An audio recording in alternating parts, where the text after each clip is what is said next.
Hey guys, we're back. This is not a political post.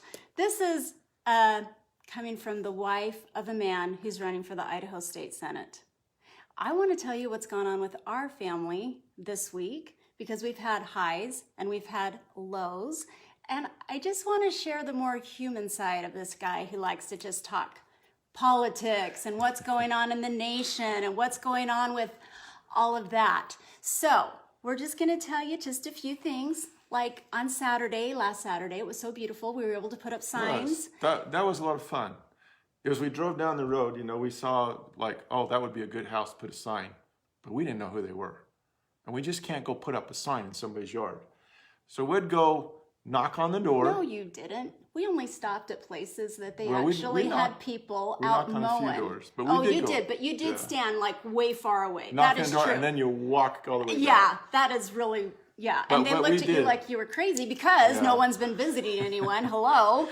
But we did look for people that were outside, particularly if they had a small business. You could tell that they had running a business. Yeah, because their cars were all decorated with what was on their business. It was great. We talked to one guy though, and probably for an hour and a half, and talked about what he wanted in a legislative, in a senator, some of the problems that he saw as a business owner. And he had some great ideas. I mean, seriously, this campaign is so different this year. We're really missing that aspect of getting out and meeting with people. And fortunately, you were able to talk to so many different people on the phone before this COVID thing even started. I mean, business, agriculture, educators. Not on the phone, but actually went to in person. Business. Yeah, that's right. You had meetings, like every lunch hour, you were in a meeting someone. And so you've been meeting people all over.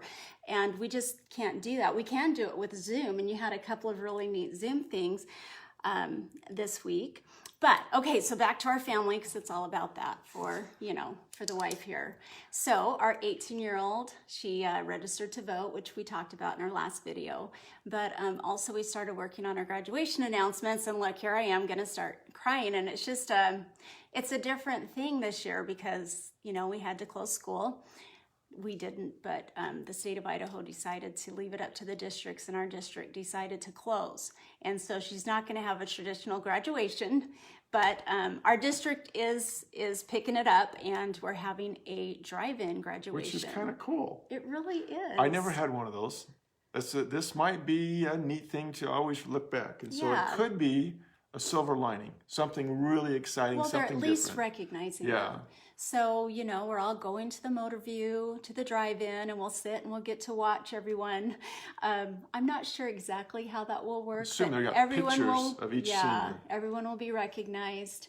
And afterwards there'll be fireworks. So we do have that. And then the other thing that happened this week is our second daughter, she graduated with her master's degree, and she would have walked. She would have walked this week, and she wasn't able to do that because of this COVID. But I wanted to talk about her because she was one that struggled with education.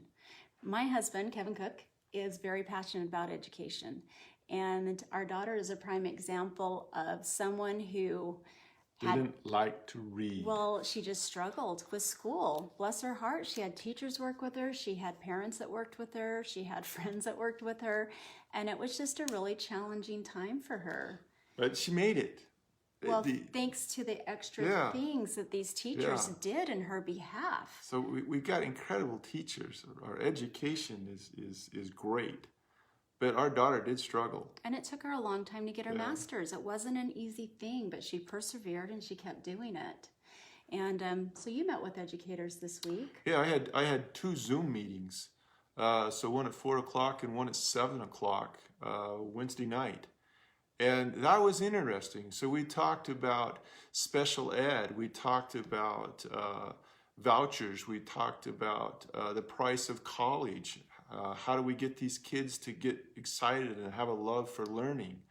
You said you talked about anxiety and depression and school violence and... So there's, I don't remember this as a child, and maybe it was there, but I think it's more so now for some reason, is that our kids have lots more anxieties and depression. There's a lot more disobedience, violence in the classroom. Teachers talk about that. And so what do? And even well, I've been up at BYUI working up there a little bit, and I've seen a lot of kids that struggle with mental illnesses. So how do we help that? Well, my thing is we got to give some minimal help to our teachers who spend as much, maybe even more time with our kids than what parents do. Okay? Oh, definitely So when it so comes they to schooling. they need to get a little bit of counseling so that they recognize and how to help. And then we need to get some counselors in each of these schools that can really help to give these kids some tools to be able to deal with what they're dealing with, to help Well, them. and they do have counselors there to help, but we might need more. But you talked about so many different things. And what did you have, like 9 or 10 on the 4 o'clock one, and Yeah, about the same on the both of 7 them. o'clock? And It was, you walked away, you had learned a lot, yeah. just seeing their point of view. There's one teacher, he's a retired teacher, but he was on. I think he just barely retired. A special ed teacher. And we've been playing phone tag back and forth after this because I wanted to really talk to him and figure out, about special ed and what's going on. So I look forward to talking to him more. But it was just really interesting, the things that we learned. It was good. It was great. Yeah, in fact, before we went to bed that night, Kevin said, we have some really great educators out there. They truly love the children, and they truly want what is best for our Idaho kids. And that really touched me because I've always felt that way.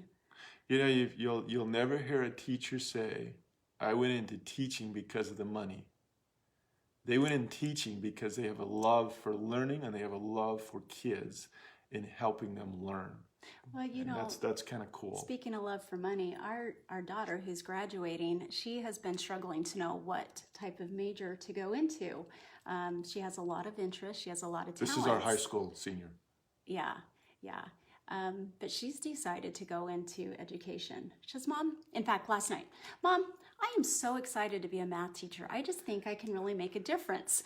And that was it was really heartwarming because before it was like, I think I'm going to be a dental hygienist because they make a lot of money, And she's just really had to figure out what she wanted to do. And so her passion right now is she wants to help kids. She wants to help them with math. But anyway. That'd be great. Yeah.